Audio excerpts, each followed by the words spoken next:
Madame la Présidente, chers collègues, connaissant la passion de notre président de l'exécutif pour la protection de l'environnement, je me devais de poser cette question. Lors du dernier conseil d'administration du parc naturel régional de Corse, a été acté, avec ma seule opposition et 2 abstentions, un partenariat entre les montres Tudor et la réserve de Scandola, se traduisant par le don de 150 000 € à la réserve. En contrepartie, les agents de cette réserve auront le logo Tudor sur leur combinaison de plongée. Je rappelle quand même que Rolex, qui est la maison mère de Tudor, est rentrée dans la gestion de Roland-Garros. Et on a vu à quoi ça a abouti avant-hier, la privatisation de la retransmission du plus grand match, qui avant aurait été sur Antenne 2, visible par tout le monde. Et donc, on voit des effets un peu pervers de ces entrées de capitaux dans les gestions de domaines qui devraient rester, à mon avis, du public. Donc, cette collaboration a été actée et vantée sans risque par vos représentants majoritaires dans les instances du parc. En ce qui me concerne, cette collaboration, je la trouve, à mon avis, troublante à 2 niveaux. 1, elle est contraire à ma conviction que la gestion des espaces naturels protégés doit être du seul domaine de l'argent public, et dangereuse, car elle peut être le prélude de partenariats plus importants avec, par exemple, des namings. On pourrait arriver à la réserve de Scandola Tudor, à la réserve de Finocchiaro Rolex. J'ai quand même eu un bruit. Rolex voulait amener des VIP avec un yacht dans les Finocchiaro.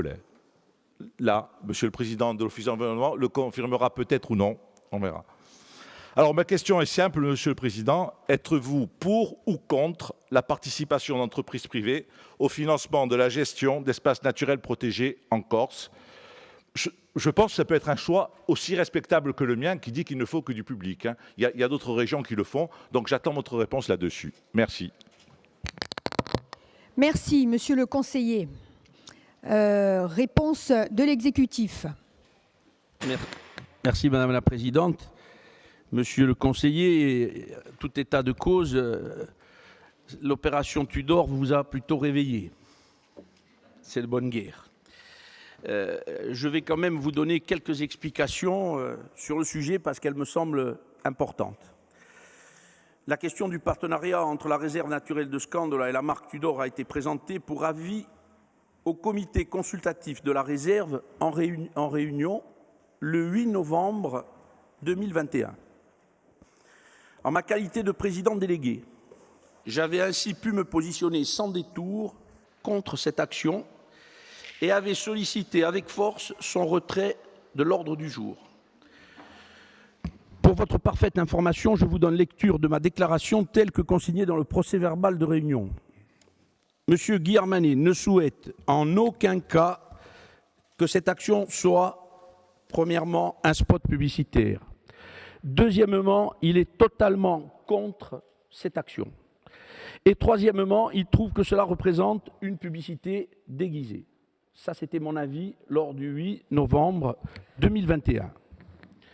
De plus, je me dois de porter à connaissance de l'Assemblée que le comité consultatif venait de donner un avis favorable à une proposition du Conseil scientifique consistant à ériger en principe général le rejet des demandes de tournage dans la réserve, en dehors de cas particuliers si après cités, je les cite, tournage à but scientifique, diffusion d'un discours environnemental avec éducation du public, sollicitation du parc de Corse dans une perspective pédagogique ou informative.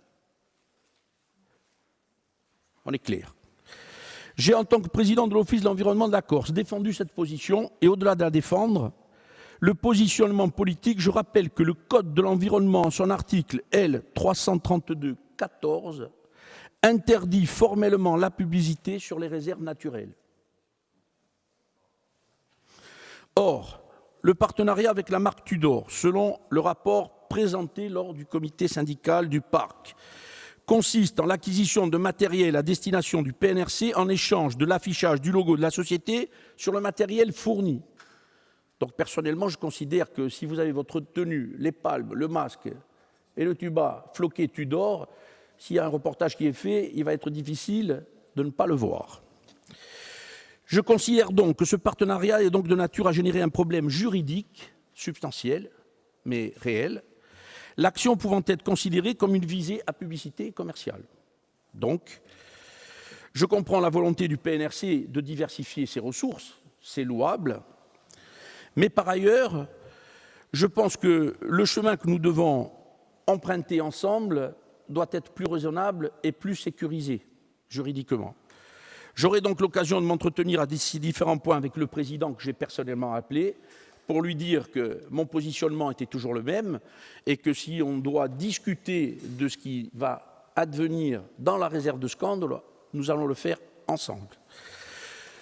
Je rappellerai aussi, pour que ce soit clair à tous les niveaux, que lors de la présentation de ce rapport, il semblerait que l'avis défavorable du comité consultatif de la réserve de scandale ait été occulté, et vous y étiez présent. Donc vous aurez compris, lors de la présentation au parc, mes propos ne vous ont pas été rapportés, au même titre qu'au groupe. Bon.